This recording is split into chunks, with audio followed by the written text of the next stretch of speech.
رحنا وقدرنا سحبناه، وكنت لحالي بالاساس، بالاول ما فيش حدا كان، لحتى عيطت للعالم قدرنا سحبناه من النار اللي هي كانت والعه بالموتوسيكل اللي هو كان راكب عليه. هلا بعد شوي انا قاعد بعد ما اخذوه على المستشفى وغيرها، اجوا الجيش، استفزني منظرهم. رحت لعندهم من المسؤول، قالوا لي دلوني على ضابط معهم يعني.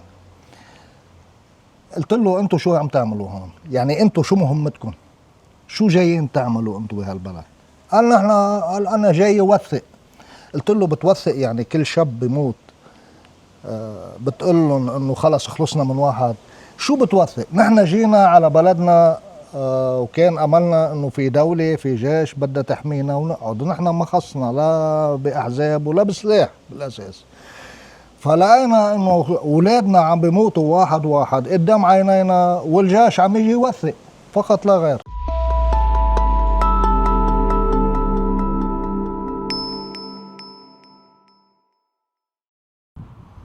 Hey everybody, this is Laith Marouf from Free Palestine TV, and we are just outside the village of Deir Seryan in South Lebanon. Before we continue with this report, I ask you to press the subscribe button on whatever social media platform you're watching this on, and to go to our website, freepalestine.video, to donate so we can continue bringing you these field reports. We are standing outside a location where the combined municipalities of South Lebanon have been bringing excavators, tractors, and other heavy machinery to help with the removal of the rubble and the rebuilding of the south. A week and a half ago, the Zionists decided to attack this location, targeting all the heavy machinery. And as you can see, there's at least 17 excavators, tractors, and asphalt layers that have been targeted deliberately and directly with these missiles. And even the house here and the storage area in the back that has more of the machinery have been destroyed. I think each one of these heavy machinery is $200,000, $300,000 worth. Millions of dollars were lost in this attack. The owner of this machinery counts it as part of his alms giving to the people of South Lebanon. But as you can probably understand, it is hard to come back from such a loss. And it has affected and slowed down a little bit the rebuilding and reconstruction in the south. Definitely the municipalities will not anymore collect such a large number of machinery in one place because of this. They were originally doing this because the Zionists were attacking the machinery when they are left in the villages in the south. And so they decided to have this location to bring back the machinery every day after the reconstruction work happens. We will continue our trip today. We're going to visit multiple locations that were attacked over the last 48 hours. And we have much more to talk about me and Hadi as he comes out from behind the camera.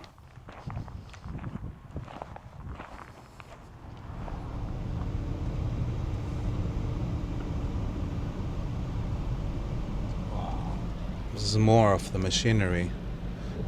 So it's definitely now we're over 20 of these heavy machineries destroyed, because we counted only 17 on that side, but and obviously also there is one under this garage. Look, we can see some of it, and of course there was like a repair shop for those machineries in this area.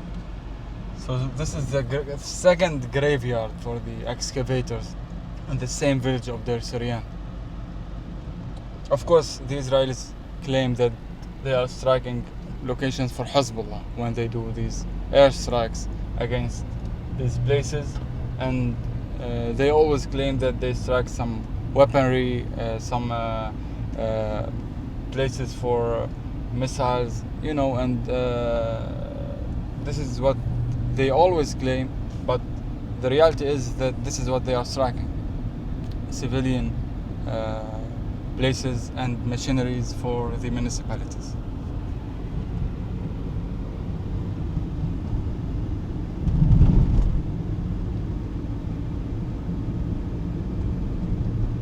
So we're inside Deir Seryan village right now.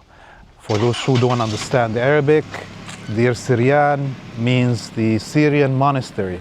And that shows you, of course, the connection to the history of Christianity in the area and the geographic Syrian identity. Earlier this morning, an Israeli drone fired 2 missiles that are of a new kind to assassinate a young man. His name is Salim al-Khatib. He is a brother of 2 martyrs. One of his oldest brother was martyred just before the end of Israeli occupation in the year 2000. He was one of the warriors that fought for the liberation of Palestine then. And his other brother was martyred during the Ulul Ba's, a battle of support for Gaza and defense of Lebanon when the Israelis attempted to invade during that 66-day war. As I can notice, this is a new kind of missile that the Israelis are firing. The shrapnel is spread all over, all the way to the wall here, and behind the wall is the motorcycle that he was in when he was assassinated.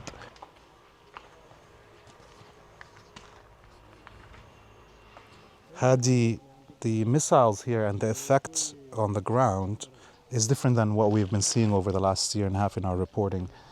Explain to our viewers, what's the difference with these missiles? As we have reported in many reports we have previously done, the Israelis used to use 2 missiles, double tapping. The first missile is an anti-armor or missile with a shaped charge that pierces into the armors or usually into the ground, into the cars. And the other missile is the shrapnel, the fragmentation warhead missile that usually spreads more than 800 shrapnel to confirm the killing of the people who are around it, and can reach more than 30 meters. As you remember, when we were with our friend Dimitri Laskaris in Bint Jbeil before the war, when they targeted the entrance of the hospital in Bint Jbeil, if you remember, the cars around the hospital were full of shrapnels until 30 meters range around the missile that targeted the entrance of the hospital. Today we are seeing the use of 2 missiles that have both. It looks like the warhead has a shaped charge that pierced about as I can see 50 to 60 centimeters maybe in this in the ground here, in the asphalt and the layer under it. And also we can see the amount of shrapnel around the place of the attack. And they also use the same tactic of 2 missiles to confirm the killing at the same time. So he was driving his motorcycle. He went from his house. This is his house over there. He went from there. He was using his motorcycle that we have seen, and when he reached this location, 2 missiles on his right and on his left targeted this civilian because he was, of course, leaving his house without any weapons, and he was martyred on the spot immediately. This is crazy that they would fire 2 missiles just on both sides of the motorcycle, and of course this is a continuation of the crimes and the cowardice of these Zionists, that they cannot confront their enemy on the battlefield, therefore they kill them during peacetime outside their homes in such ways. They wait for them in their homes. They keep monitoring homes. When they return to their home, they target them. This is, of course, my analysis, but this is what's happening. If they are not able to know where he is or what he's doing, he waits for him until he comes to his kids, his family, and they killed him just in front of his kids, in front of his family. He's the father of 3 kids. The Salim al-Khatib is the father of 3 kids and the brother of 2 martyrs. This is the amount of cruelty the Israelis and the Zionists are using against our people.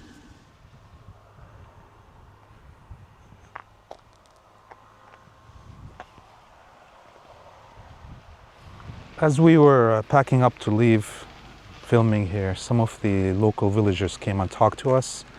They told us that after the attack, the Lebanese military took 2 hours to arrive at the scene, and the villagers were upset.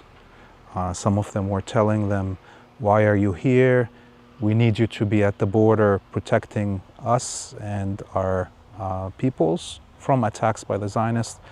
And the soldiers said that they're here just to take notes of the attack, and they told them why. So you can give that information of who's not killed yet by the Zionists to our enemy, and they chased them away from the location. So this is the sentiment of the locals, and we can hear a drone already hovering right now on top of us.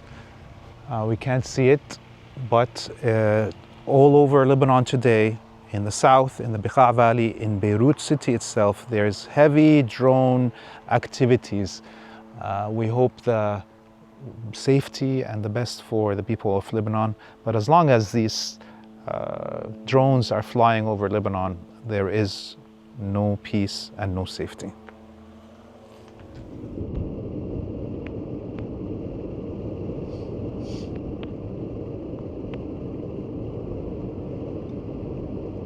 After we checked the location of the attack this morning, we managed to find the mayor of the Deir Seryan, Mukhtar Ali Ibrahim, who was there at the location when the attack happened, and we're lucky now to ask him a few questions. Mukhtar Ali Ibrahim, بقية بحياتكم وإن شاء الله الله يحميكم والله يقويكم. الله يرحم أمواتكم. يا أرحم موتانا وموتاكم جميعا، ويا رب تحرير يكون قريب. أكيد الوضع هنا في الجنوب للأهالي صار صعب أكثر، خاصة من ما سمعنا كلام الحكومة على موضوع سحب السلاح من المقاومة. شو أنتوا اليوم إجا الجيش، شو كان إحساسكم لما إجا الجيش هيك بعد الضربة؟ هلا أنا شفت المنظر كله سوا وقت اللي انضرب الشاب، وشاب بنعرفه إنه زلمة عم بيشتغل بشغله، بيطلع كل يوم الصبح على قهوة بيفتحها وعيش من شغله، فانضرب قدام عيني. يعني أنا شغلي ما أعصابي ما حملت هذا المنظر، لأنه صار في قبله كمان شاب تاني انضرب لقدام شوي كمان تقريبا نفس الطريقة اللي صارت. فرحنا وقدرنا سحبناه، وكنت لحالي بالأساس بالأول ما فيش حدا كان، لحتى عيطت للعالم لقدرنا سحبناه من النار اللي هي كانت والعة بالموتوسيكل اللي هو كان راكب عليه.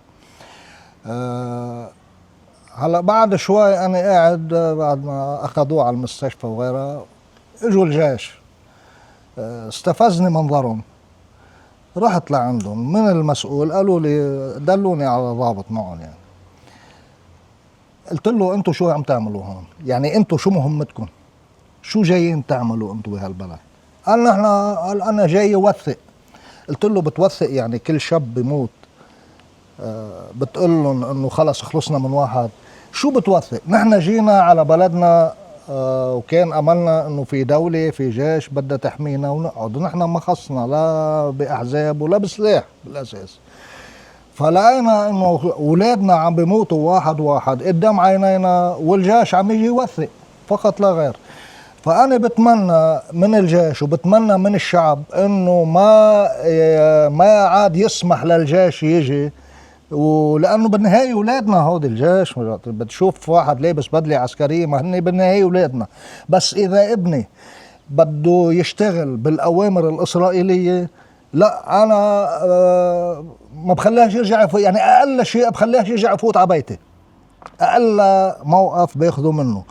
فجيشنا اليوم مش عم ينطلع بايده، مش عم بيصير. شو عم بيعمل؟ يعني عنا هون شو عم بيجي بيعمل؟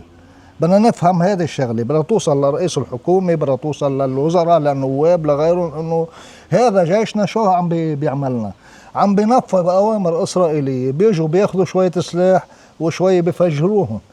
طيب يا خي انتم عم تاخذوا هذا السلاح من المنطقه من هون على اساس تاخذوا الدوله. طيب ليش عم بينفرض عليكم تفجروهم بدايكم انتم؟ ليش؟ ما انتم بدكم تحموا حالكم وبدكم سلاح للجيش، ما بدناش الدوله، بدناش السلاح للجيش. طيب ليش عم بتفجروا للسلاح؟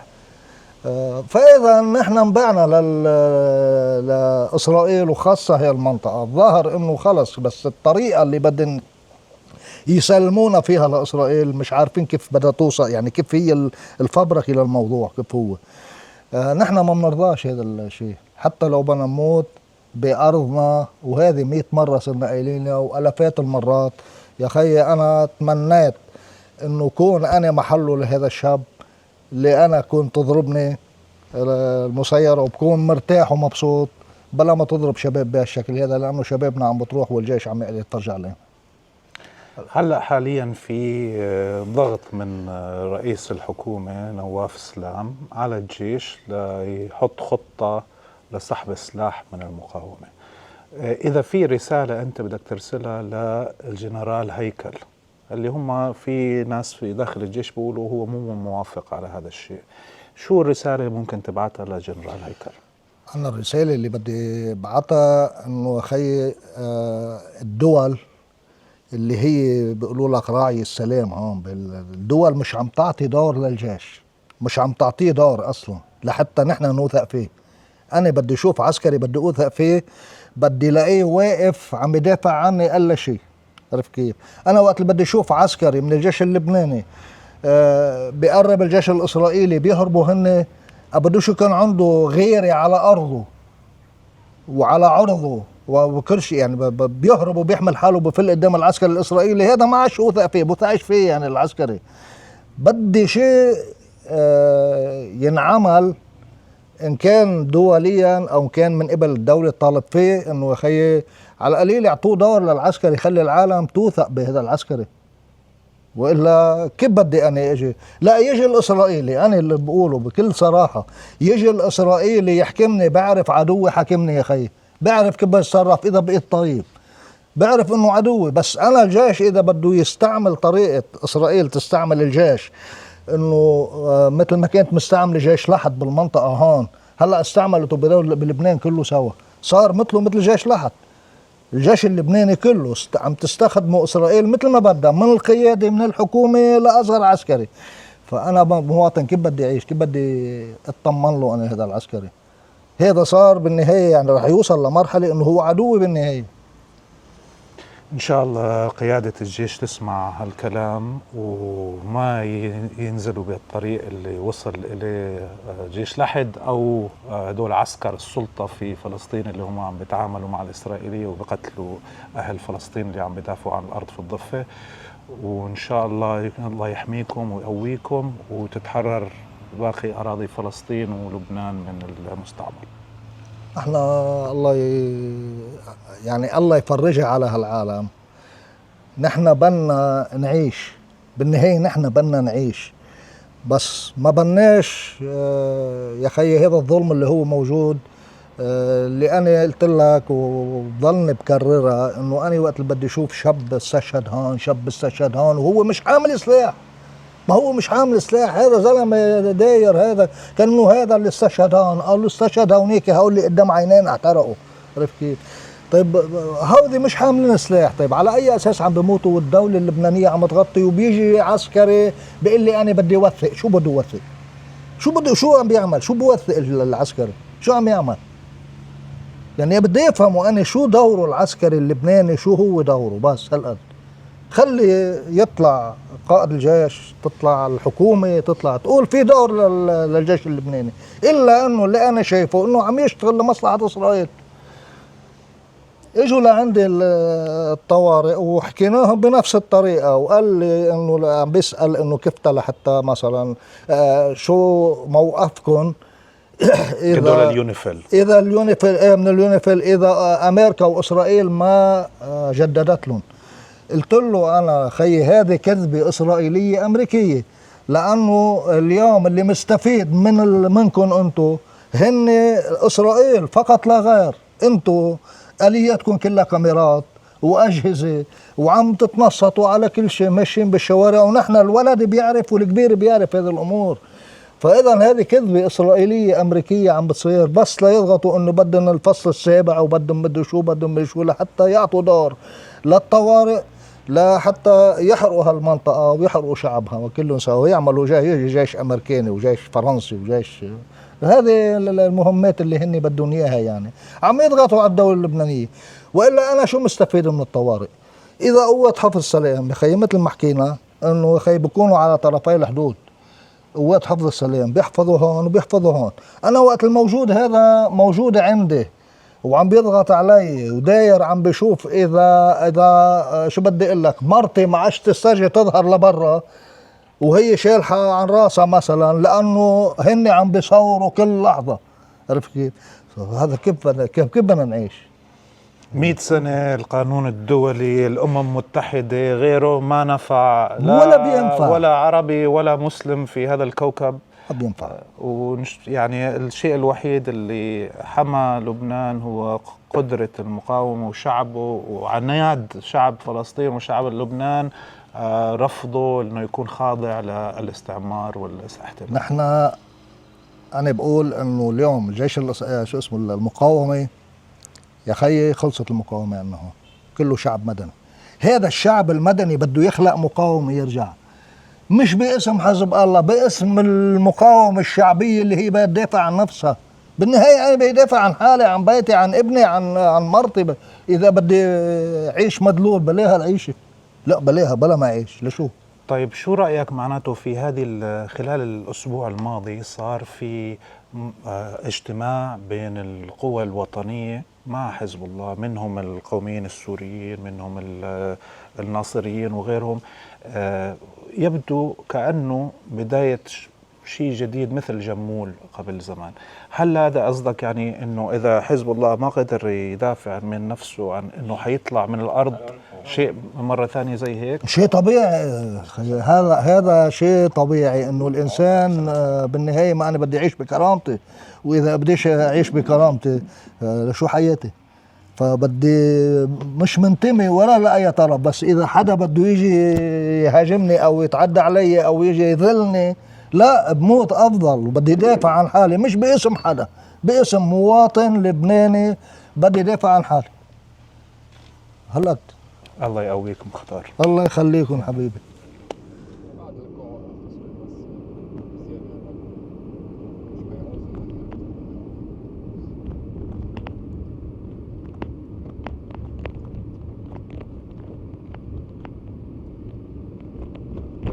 There was a lot of other stories that happened in Lebanon today that are important to bring up, other than the martyrdom of that young man in Deir Seryan that we just filmed.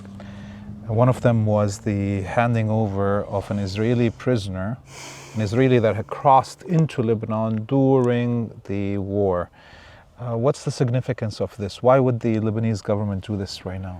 Well, they said in the statement that this handing over of this prisoner to the Red Cross, to International Red Cross, and later to the Israeli army, it happened after months of negotiations.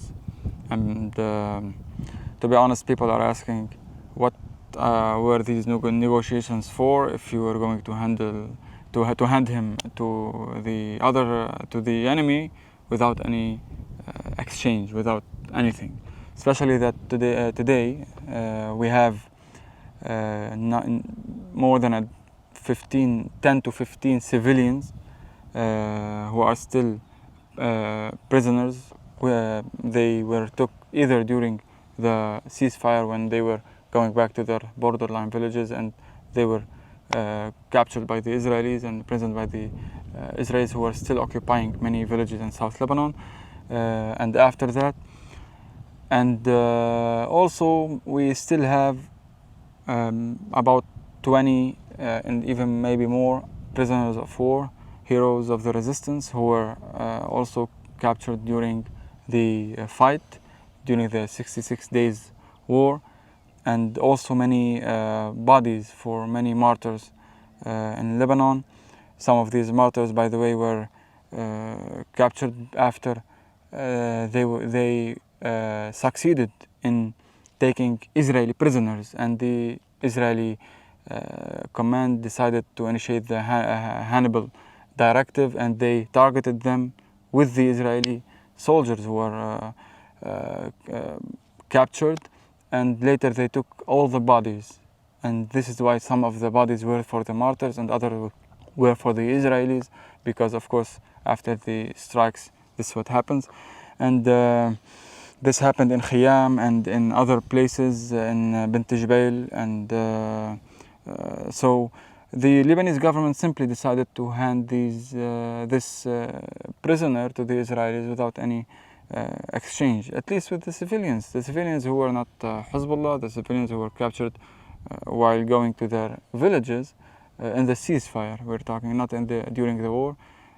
Sadly, this is the situation right now, and of course this is causing the people of South Lebanon and the people of all Lebanon to ask themselves, like, you have a prisoner captured by the Lebanese army. You know, he was found and captured by the Lebanese army, discovered to be Israelis, and taken. So why did you at least do something for the Lebanese, for the people of South Lebanon, to feel that this government is on their side, not on the side of their enemy? Well, we've heard from this government, number one, that they want to disarm the Lebanese resistance. We saw the Lebanese military destroy weapons that were handed over by the resistance instead of keeping them in their caches to defend Lebanon for later.